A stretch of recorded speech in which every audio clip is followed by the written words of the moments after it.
Hello and welcome to this video. We're going to walk you through the long-term consequences of holding on to stress for teenagers, not just the in-the-moment emotional, but the long-term effect on the mind, body, and spirit. So stay tuned for that.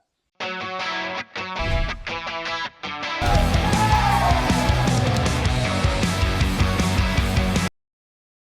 this video, we're going to need to be talking about what stress does to the brain, the aspect of burnout, identity and self-confidence, the physical symptoms, and hopelessness, and those emotional feelings. All of those things we'll be addressing in this video.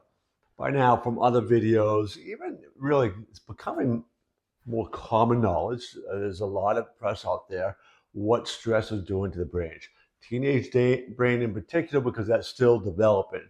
But when you are under stress, stuck in the emotion of stress, that's acting putting the amygdala on high regards, right? So it's pumping out these chemicals. It weakens the prefrontal cortex. These are physical aspects of being under stress that is doing to the teenage brain. When you're in that emotion and your brain's acting that way, you cannot perform as well. So there's a number of studies, but two in particular from 2014 and 2007 from the American Psychological Association indicate that teenagers, when they're under that stress, are much more likely for anxiety and depression and other mental illnesses. So it becomes incredibly important to show teens how to manage that stress.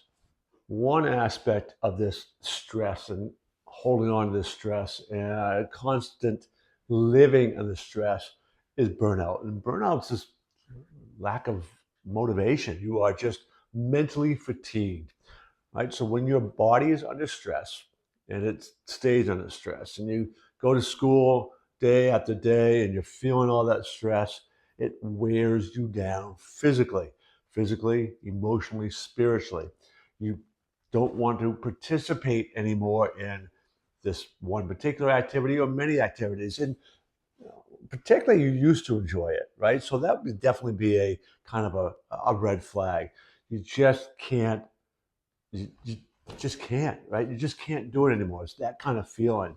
This happened, you've seen this with some elite athletes, right? There was a tennis star not too long ago and Simone Biles pulling out of the Olympics.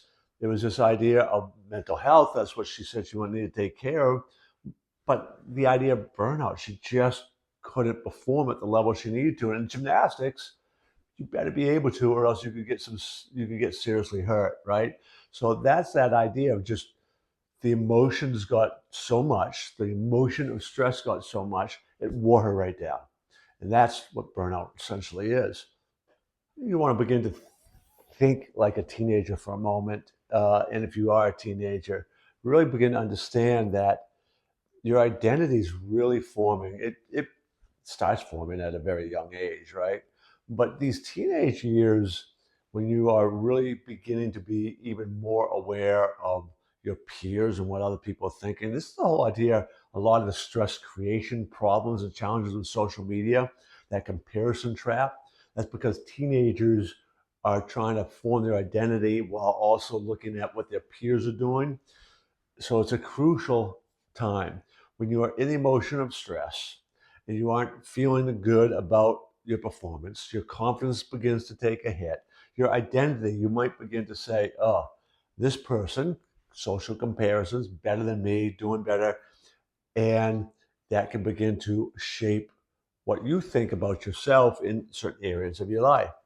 Or you also begin to attach yourself to a particular skill set that you know you are good at. So I am star football player, I'm a basketball player, right? And you begin to associate that identity to that sport because you've done that sport so long and you're enjoying it, and you're getting to be good at it. So the accolades are coming in, and that can create problems as well. For example, let me tell you the story of Dan. Dan was a star football player. And I mean, we were looking at potential long-term big career for Dan. And then it happened.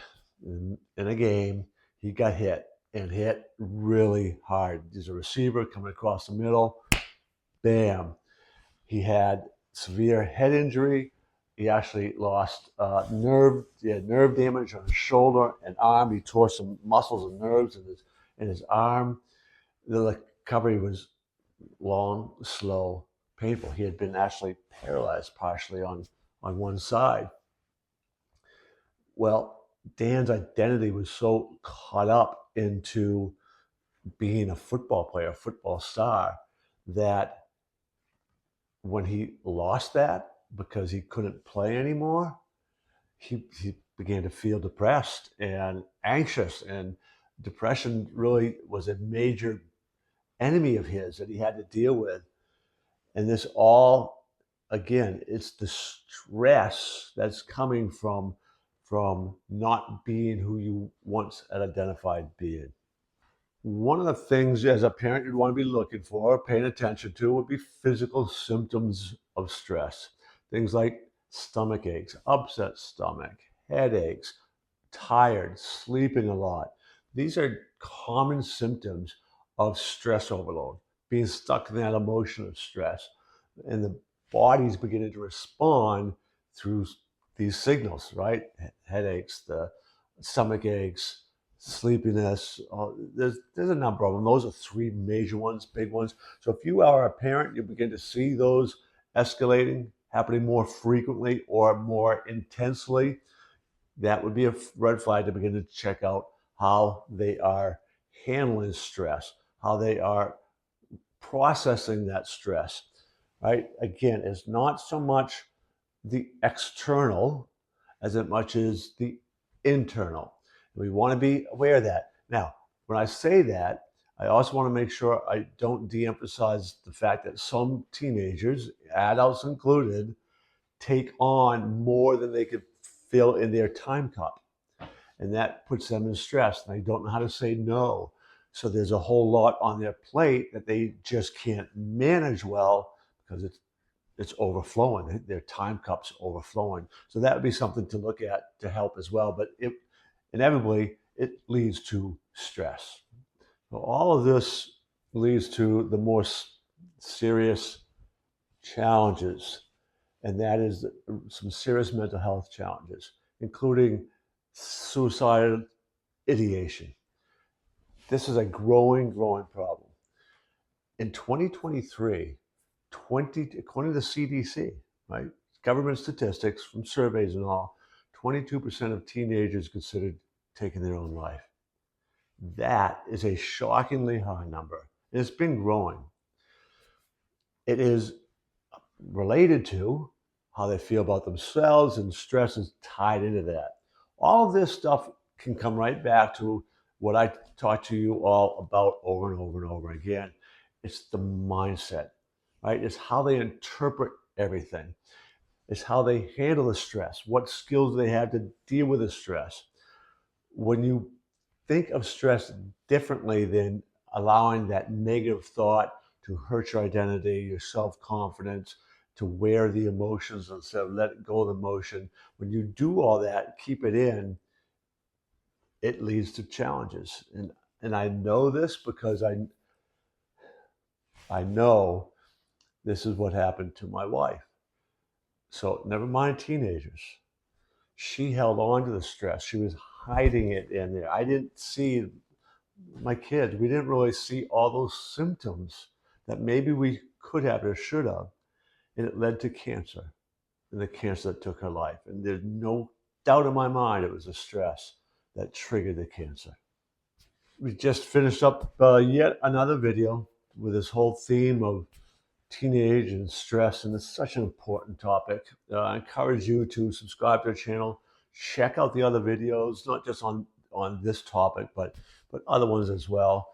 I would especially encourage you to look at the video is what bad things do teens do when they're under stress. So check that video out today and come back and see us in another one.